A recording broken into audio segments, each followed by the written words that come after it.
Hi there, welcome to Grain TV. I'm Kevin McNew. It is Monday, May 8th, another down day in the markets. Let's take a look at Grain Edge's trading platform and see what the trade action was like today.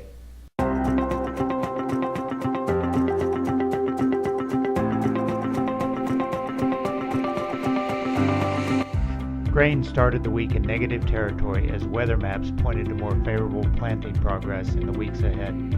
The day session brought little change in sentiment as the markets extended their losses going into the closing bell.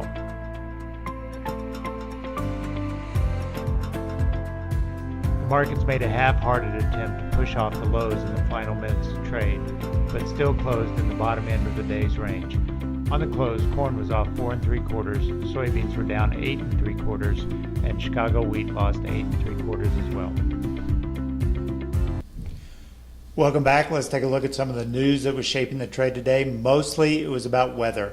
And let's take a look at what the weather maps look like for the coming few weeks. First of all, this week looks relatively clear as we look at the week ahead forecast in terms of precipitation.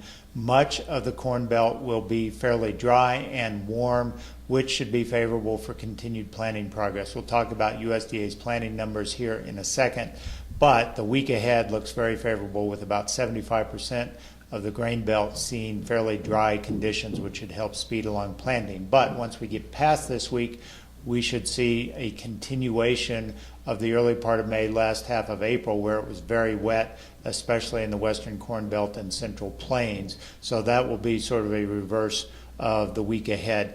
Let's take a look at export inspections that came out today. These numbers were disappointing for corn and beans, both coming in below trade expectations. Corn only at 720,000 metric tons on the week, beans coming in at 349,000, but in the wheat market, they came in above expectations, export inspections totaling 615,000 metric tons. This has really been the trend of the last few weeks, not only in terms of export inspections, but also in terms of sales, where we have seen corn and soybeans very disappointing in terms of export business, while wheat has managed to hold on fairly good in spite of things. So that is certainly, some of the news that was shaping the market. Weather continues to be the dominant force, but the backdrop is fairly slow exports, especially in the case of corn and beans. Let's take a look at crop conditions. These came out after the market closed today from USDA.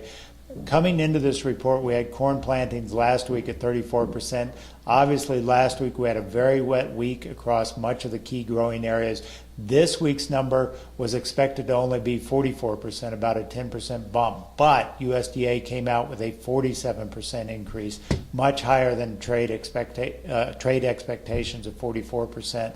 So I think probably tonight we will see maybe a continued selling pressure on these planting progress numbers that are ahead of expectations. In the case of soybeans, slightly slower than expectations, coming in at 14%, but at this early stage of the growing season, traders are really just focused on the corn market. The other number that was going to be widely watched was the condition of the wheat crop, the winter wheat crop. That was expected to slip quite a bit. Last week it was 54%. Obviously we had the big snowstorm in western Kansas that was expected to take some condition ratings down. So overall, the trade looked for a big drop in crop conditions, going from 54% to 51%. But the USDA's number came in only at 53%, so very comparable to what we had last week. No real big change on the horizon there. So overall, I think this number doesn't bode well for Monday night's trade going into Tuesday morning. Just continued more of the same, with the weather being fairly favorable for growing conditions, not only in terms of wheat, but in terms of planting progress as we move into the later half of spring. Let's take a look at the action in July corn. We have been range bound really for the last 2 months now, trading as high as 380 on the upside on July corn and down to the 360 mark, closing today around 366. So we are moving down to the bottom end of this range. I wouldn't be surprised to see us make a run to that with the favorable weather, with the slow export business that we are seeing. I think there's very little to sort of stand in the way here, at least in the time being as we move into the tail end of the planting season. That's all we've got for today on Grain TV. As always, if you'd like to learn more about how we can help you in your own grain marketing situation, visit us online at grainhedge.com. Take a demo of our trading platform and see all the valuable services you get for only $7 a trade. Have a great day. We'll talk to you on Tuesday.